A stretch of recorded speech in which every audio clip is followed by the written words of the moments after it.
Cuplak cuplak suwung suwunge tengkelenter membuka tondong kudel Pak empong lerak lere sopong guyu dele ake sir sir pong dele kopong sir sir pong dele kopong.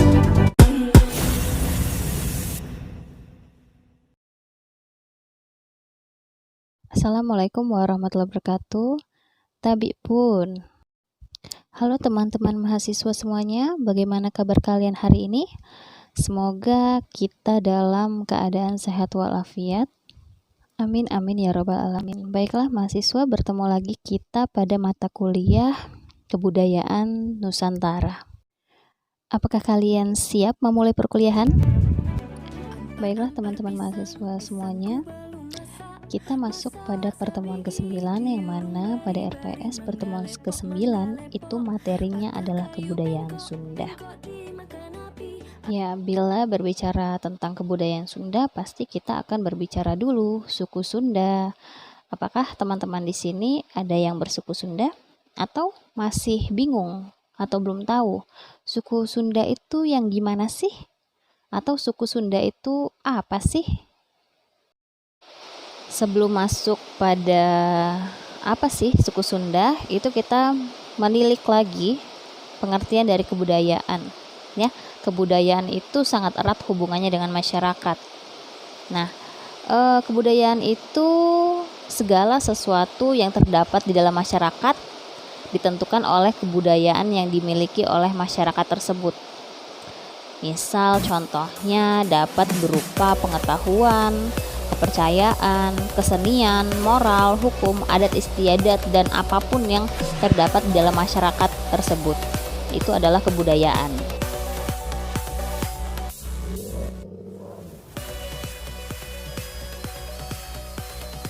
Masuk kembali kepada suku Sunda, bisa dilihat. Ya, suku Sunda merupakan etnis terbesar kedua setelah Jawa yang ada di Indonesia.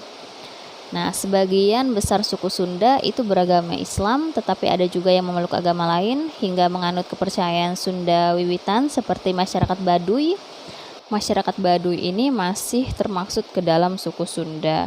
Bila dilihat dari persebarannya, suku Sunda ini menempati wilayah Indonesia bagian barat seperti Banten, Jawa Barat, dan ada wilayah-wilayah lain yang suku Sunda ini bermigrasi, dan paling besar itu dia di wilayah Jakarta dan bagian-bagian Indonesia lainnya. Kita masuk pada kebudayaan Sunda. Untuk kebudayaan ini dipecah menjadi beberapa aspek. Aspek yang pertama itu adalah bahasa. Suku Sunda itu memiliki bahasa Latin dan aksara. Dari berapa ribu bahasa daerah di Indonesia, ada beberapa bahasa daerah yang memiliki aksara, dan Sunda adalah salah satu bahasa daerah yang memiliki aksara tersebut. Aspek selanjutnya itu adalah makanan. Nah, yang khas di suku Sunda ini ada minuman khas Sunda yang terbuat dari nira atau air sari aren. Jadi ini sangat tradisional, minuman tradisional dari Sunda. Biasanya pedagangnya itu membawa sebilah bambu yang berisi air nira yang diambil dari pohon aren. Apakah teman-teman mahasiswa di sini ada yang pernah meminum lahang, minuman khas suku Sunda? Nah, yang selanjutnya itu ada bancakan. Mungkin teman-teman di sini sudah tidak asing lagi ya dengan bancakan ini, karena bancakan ini sudah mulai populer beberapa tahun terakhir. Ya, yang khas dari bancakan ini merupakan kegiatan makan bersama yang beralaskan daun pisang ya. Biasanya itu panjang, dan itu untuk makan bersama. Lauknya diletakkanlah di atas daun pisang tersebut, disusun rapi dan lalu makan bersama. Itu merupakan kegiatan makan untuk khas suku Sunda. Selanjutnya itu adalah rumah adat. Pada kebudayaan Sunda itu ada rumah adat khas Sunda, itu ada namanya Imah Jolopong dan Imah Bada Hei. Aspek selanjutnya adalah sejarah atau prasasti. Ketika berbicara dengan kebudayaan, itu pasti turun-temurun dari nenek moyang sebelumnya, dan itu pasti meninggalkan sesuatu untuk diturunkan. Nah, salah satu sejarah atau sejarah dari kebudayaan yang masih ada itu prasasti. Aspek selanjutnya itu adalah tari. Pada kebudayaan Sunda itu banyak tarian-tarian, salah satunya adalah jaipong, topeng, merak, dan kuda renggong. Nah, untuk alat musik pada suku Sunda itu juga ada alat musik angklung, kecapi, suling, dan calung. Mungkin kalau angklung itu sudah tidak asing lagi ya untuk teman-teman mahasiswa, karena angklung ini sudah terkenal sampai ke mancanegara. Nah, untuk pertunjukannya juga dari kebudayaan Sunda itu ada pertunjukan yang terkenal, yaitu sisingan dan wayang golek. Untuk upacara adat, ini juga ada serentaun, ruutan bumi, dan ngarot. Nah, itu tadi adalah kebudayaan yang ada di suku Sunda. Bila dikaitkan, apa sih kaitannya pariwisata dengan kebudayaan, khususnya kebudayaan Sunda? Nah, di sini teman-teman mahasiswa semuanya bisa menyimpan terlebih dahulu jawaban atas pertanyaan apa kaitannya pariwisata dengan kebudayaan.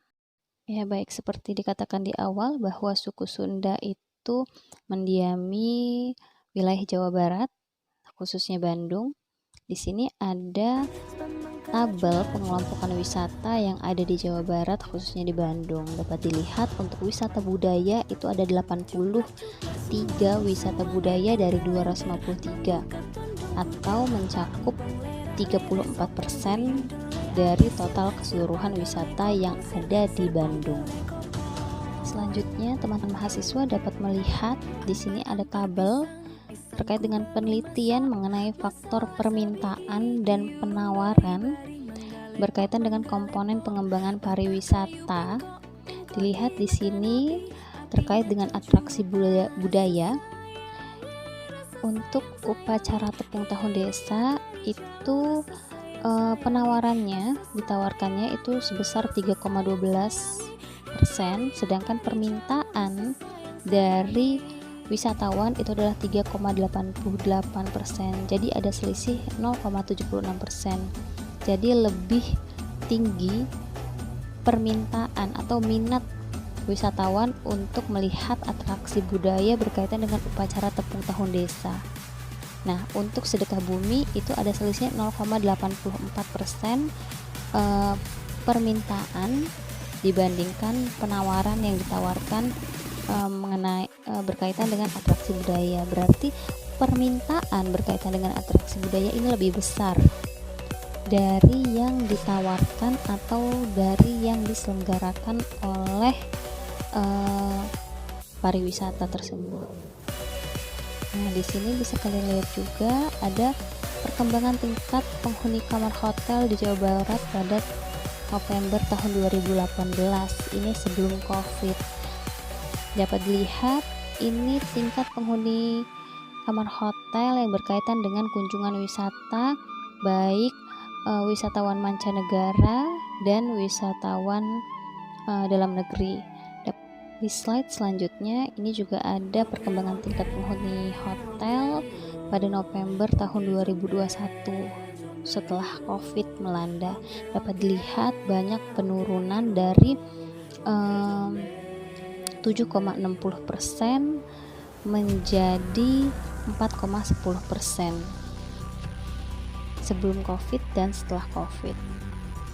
Ya, teman-teman mahasiswa dapat melihat slide selanjutnya. Ini adalah artikel-artikel yang berisi tentang penanggulangan bagaimana meningkatkan pariwisata di Jawa Barat, bagaimana langkah-langkah baik dari pemerintah maupun dari pemilik pariwisata untuk mendongkrak pariwisata setelah dilanda pandemi COVID-19.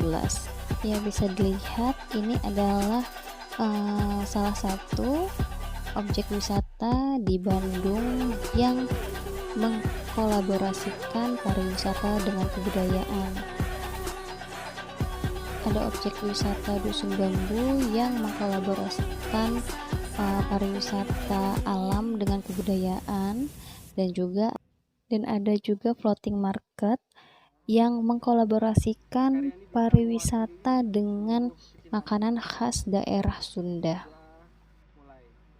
Hatur nuhun dalam bahasa Sunda yang artinya terima kasih. Sampai di sini pembelajaran berkaitan dengan kebudayaan Sunda yang dikaitkan dalam pariwisata.